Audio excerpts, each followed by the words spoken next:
Hi, this is Sam, and if you're watching this video, you probably want to know more about adding a power booster to your DCC set. Today I'm going to be adding the NCE Smart Booster 5 amp power supply to my train set out in the pole barn.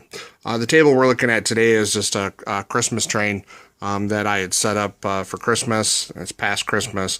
And I got the Smart Booster for Christmas. So I'm going to show you how to install this thing, and we'll do a quick run around to kind of show you what all the things are in the front.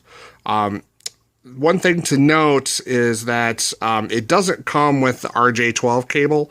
You're going to need to make sure that you buy that. Luckily I had one spare laying around, so I'll be able to use that.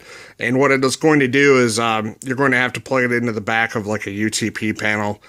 You can use it straight, but ideally I'm going to want this under my table so that it's kind of out of the way and nobody sees it, and have a panel in the front. This panel that you see here is the original panel that came with my power cab. They're not really compatible. It's a power panel, not a UTP panel, so I'm not going to be able to have this on my train set. To do a quick run around of what's on this thing, of course, there's a power supply that comes with this thing. It plugs in here. Your track leads will screw into the little leads here.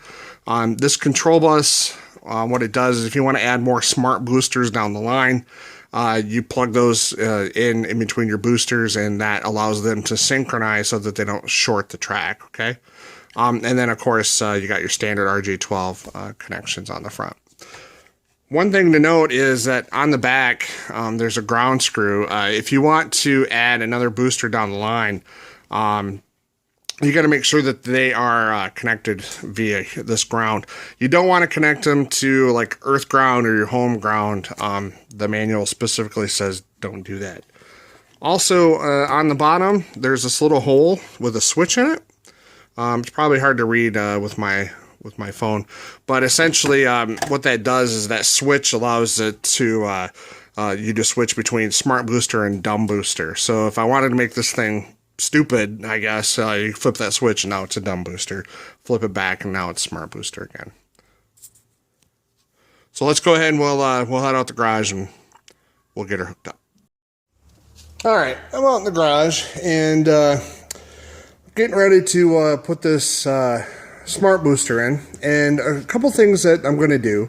I don't really have any shelves under my table, so what I wanted to do is I wanted to hang from the bottom of the board behind the fascia, and in order to do that, I'm going to put some Velcro strips in there and probably super glue one side of the Velcro to the bottom of the table so that we can easily pull it out if we need to.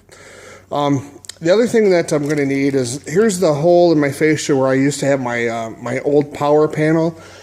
We're going to have to replace that with a UTP panel. And then this will plug into the back of the UTP.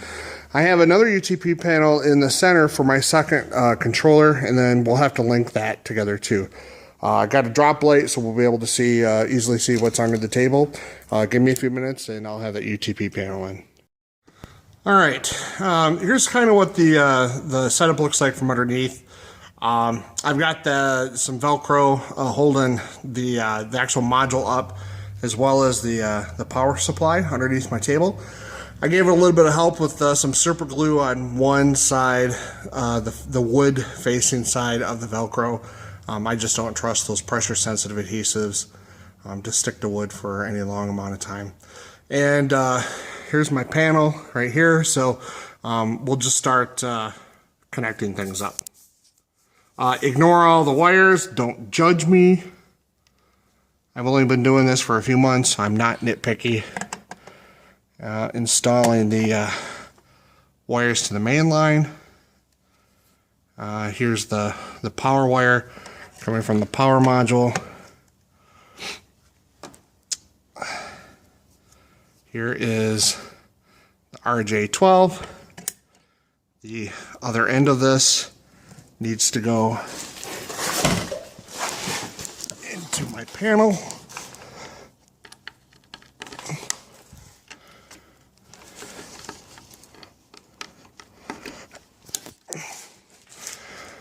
Okay. And then for the final.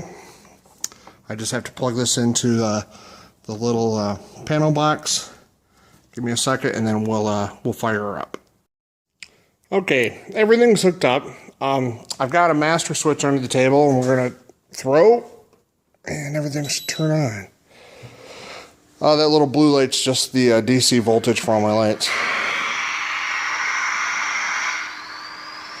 Wow, DCC, boy, it kicks on a lot faster than the other original power panel that you get.